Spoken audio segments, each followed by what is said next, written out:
Babygirl. I finally seen Babygirl.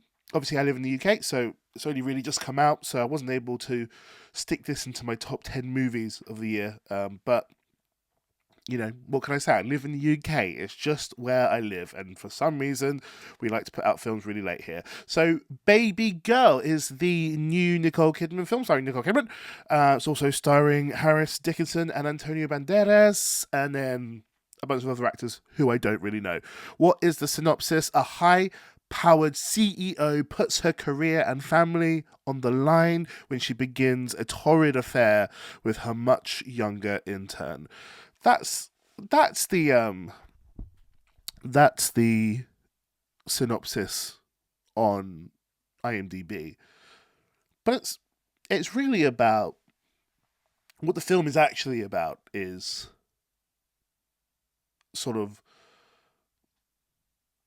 the kink of being a dom or a sub, the kink of power exchange, and it's really exploring that area with nuance. And I have to say, what did I think of this film?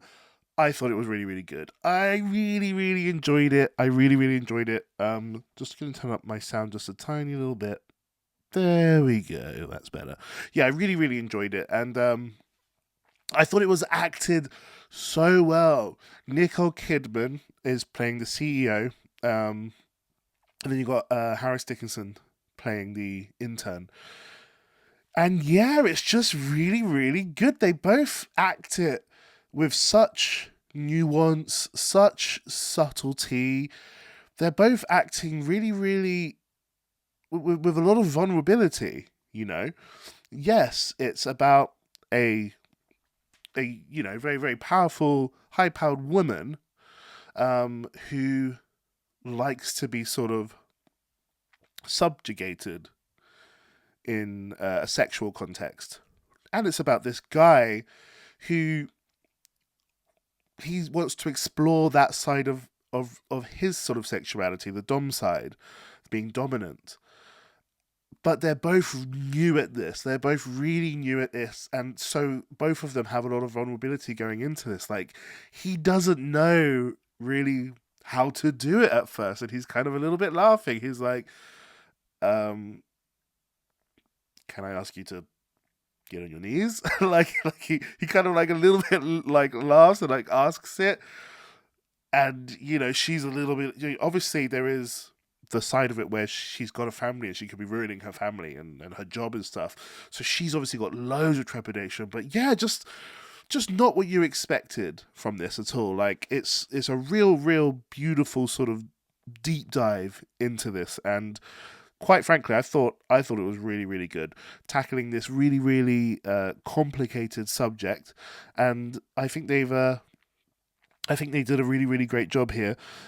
Just turning this up a tiny bit more so I can hear myself a little bit more.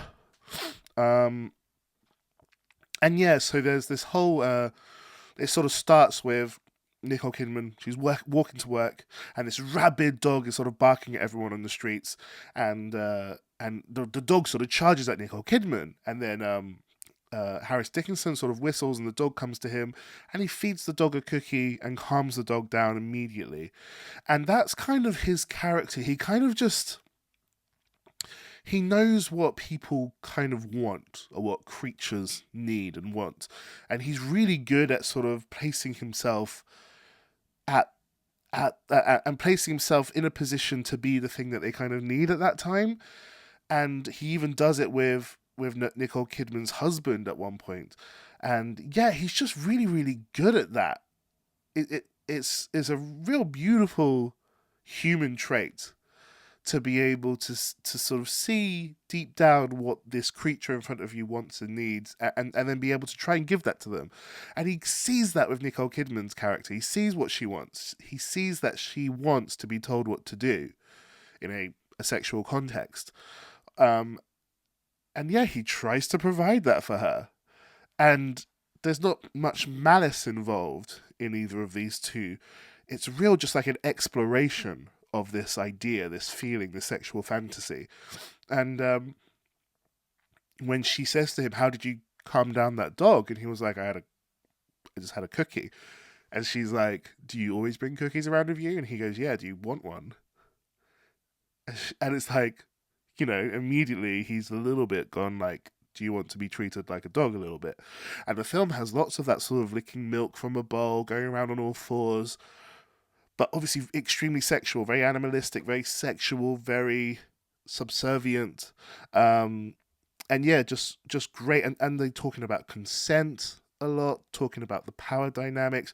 And there's a great bit where Antonio Banderas says something really interesting about this. He says that this is just the male fantasy being played out.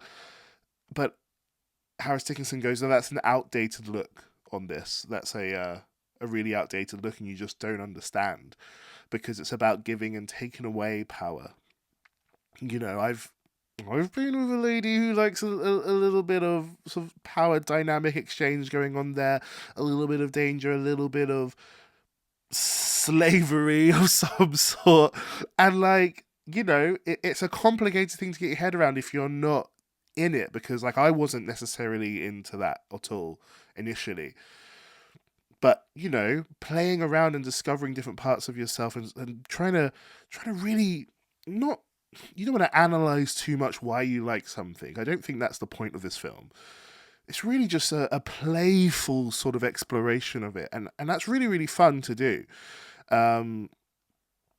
It's not a perfect film. Towards the end, I feel like it starts skipping a few beats, like rushing it towards the end a little bit. You're like, oh, okay, so this has happened, and now this is, and now that, and then we've skipped over to here, and we've missed that bit. So yeah, a little bit here and there could have improved a tiny bit, but damn, I really, really, really enjoyed this film. I would thoroughly recommend it. If you've seen it, let me know what you thought in the comments below. That's what I would really love to know, because your thoughts are what really count here.